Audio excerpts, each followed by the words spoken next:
Masaganang buhay! Nais mo bang magsimula ng free-range chicken and egg farming o kaya naman ay para sa personal na konsumo ng pamilya? Kung ganon, ay kailangan mong kilalanin ang mga heritage chicken breeds. Dito lang yan sa H&J TV, ang tahanan ng mga kapaki-pakinabang na kaalaman. Sa panahon ngayon ay dumarami na ang mga heritage chicken breeds sa Pilipinas na maaari nating pagpilian. Ano nga ba ang mga heritage chicken? Ito ay mga lahi ng manok na itinalaga ng American Poultry Association Standards bago pa dumating ang mid-20th century. Ang mga lahing ito ay nananatiling puro, kaya naman mas sustainable itong alagaan kaysa sa mga hybrid. Kailangan lamang ay paresan sila ng mga katulad na lahi upang tuloy-tuloy ang pagparami. Ano-ano nga ba ang advantages ng pag-aalaga ng heritage chicken kumpara sa mga hybrid na 45 days o kaya ay layer? Katulad ng nabanggit, ay mas sustainable ito sapagkat makakapagparami ka ng mga manok mula sa kanilang mga fertilized egg. Ang mga fertilized egg, sisiw o kaya naman ay ready-to-lay hens sa mga lahing ito ay maganda ang presyo sa merkado, kaya naman maganda rin silang paramihin upang ibenta.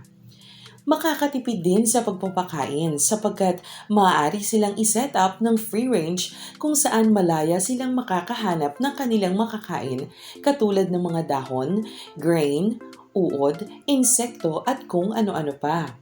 Matipid na, mas healthy pa ang kanilang itlog sa ganitong paraan. Marami ding magbigay ng itlog ang mga ito. Sa katunayan, ang record holder sa pinakamaraming ibinigay na itlog ay 364 sa loob ng isang taon. Sa tamang nutrisyon at pag-aalaga ay kayang-kaya ang magandang egg production. Ang tanging disadvantage na aking nakikita ay mas matagal ang mga ito na mga itlog kaysa sa mga hybrid na layer. Inaabot sila ng 6 to 7 months bago ang kanilang pangingitlog. Subalit higit naman na mas mahaba ang kanilang buhay kaysa sa mga hybrid na layer. Ang ibang grower ay nakapag-aalaga hanggang 10 taon o higit pang edad ng manok. Talagang kahanga-hanga ang mga heritage chicken. Bago tayo magpatuloy ay please paki-like ang video na ito at subscribe ka na din para updated ka sa mga susunod na videos na hitik sa kaalaman. Salamat!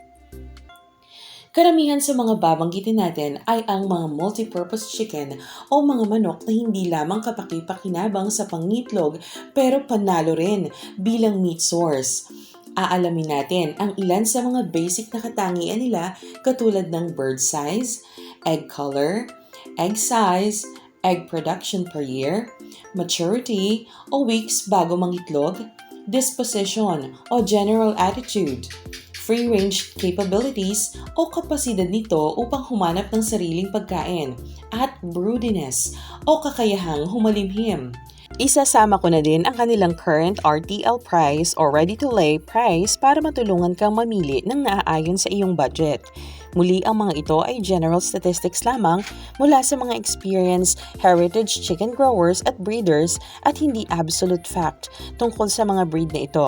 Nagkakaiba-iba pa rin ang mga kapasidad ng manok depende sa klima, lokasyon, nutrisyon at pag-aalaga sa kanila. Tumungo na tayo sa mga heritage chicken breeds. Simulan natin sa isa sa pinakakilalang heritage chicken, ang Rhode Island Red. Ang Rhode Island Red ay dinevelop sa state ng US na Rhode Island noong early part ng last century. Isa ito sa pinaka-dependable na breed pagdating sa egg production. Ang statistics niya, bird size, large, male 8.5 pounds at female 6.5 pounds. Egg color, brown. Egg size, large.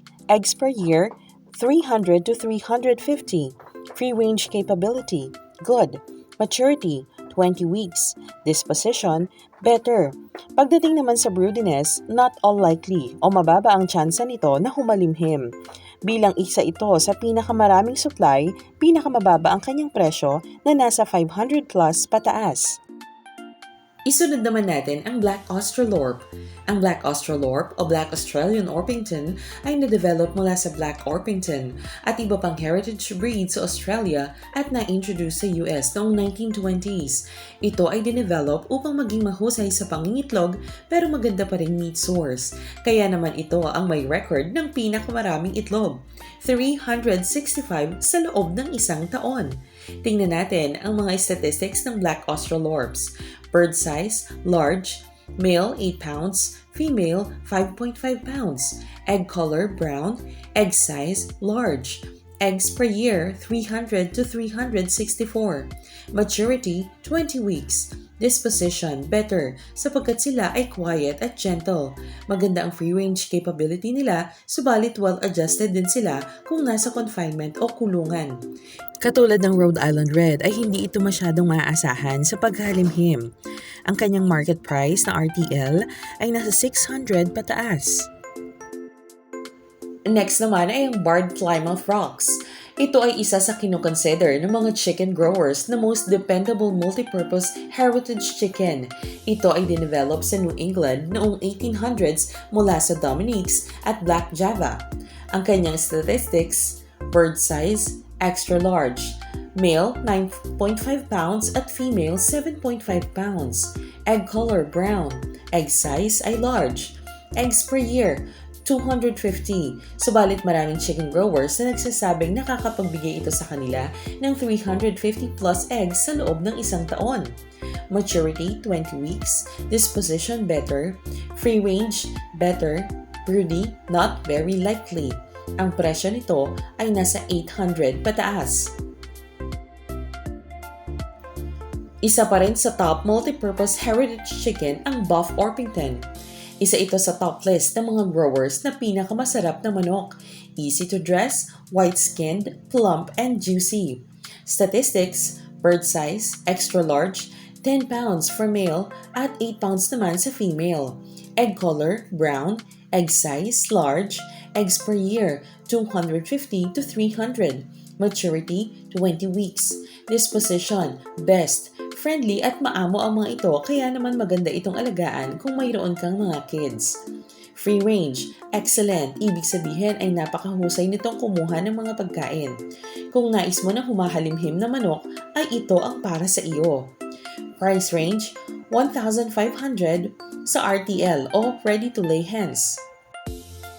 Isunod naman natin ang Brahma, ang tinaguriang Chicken King sapagkat isa ito sa may pinakamalaking lahi ng manok. Ang lahing ito ay nag-originate sa Asia. Silipin natin ang statistics. Bird size, extra large, male 12 pounds, female 9.6 pounds. Egg color, brown. Egg size, large. Eggs per year, 150 plus. Maturity, 20 weeks. Disposition, better. Mas nais na mga ito ang confined spaces, pero may mga growers pa rin na naka-free range setup sa kanila. Maaasahan din sila sa paghahalimhim ng mga itlog. Ang price range nito, 2,500 mahigit. Next naman ay ang Americana, ang isa sa napaka-interesting na itsura sapagkat para itong may balbas.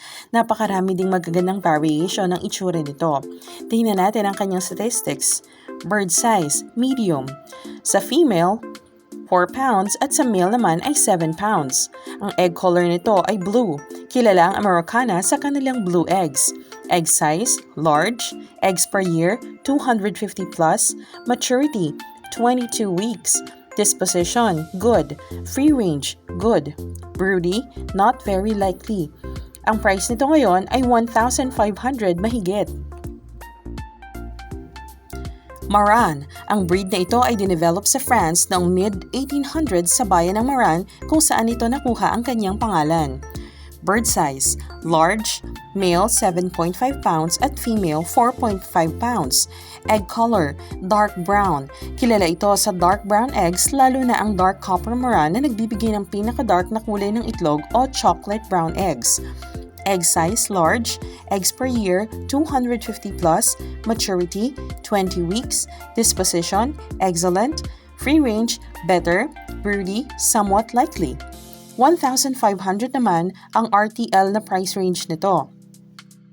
Isa pa rin sa napakagandang manok ay ang Light Sussex. Ito ay dinevelop sa Sussex Country sa England over 100 years ago. Statistics: bird size, extra large, male 9 pounds at female 7 pounds. Egg color, brown. Egg size, large. Eggs per year, 250 plus. Maturity, 20 weeks. Disposition, better. Free range, good. Broody, very likely, kaya naman maaasahan ito sa paghahalimhim. Magkano naman ang RTL nito? Nasa 2,000 pesos ang RTL niya sa market ngayon. Last but not the least ay ang Wyandottes. Ang pangalang ito ay nagmula sa native North American people ng Wyandot. Maraming uri ng Wyandottes, subalit ang silver-laced ang maituturing na orihinal na lahi nito. Statistics: bird size, large, male 8.5 pounds, female 6.5 pounds. Egg color, brown. Egg size, medium. Eggs per year, 200 plus. Maturity, 20 weeks. Disposition, good. Free range, good. Broody, not very likely. Madalang pa ang mayroong mga Wyandottes sa Pilipinas, kaya naman mataas ang presyo nila. Nasa 5,000 mahigit ang kanyang RTL. Ang mga presyong nabanggit ay maaaring magkaiba-iba depende sa inyong lokasyon at dami ng growers na nag-o-offer ng klase ng manok. Sana ay nag-enjoy kayo sa mga kaalaman sa video na ito. If you find this video helpful, please like and subscribe for more videos. Thank you for watching. God bless you!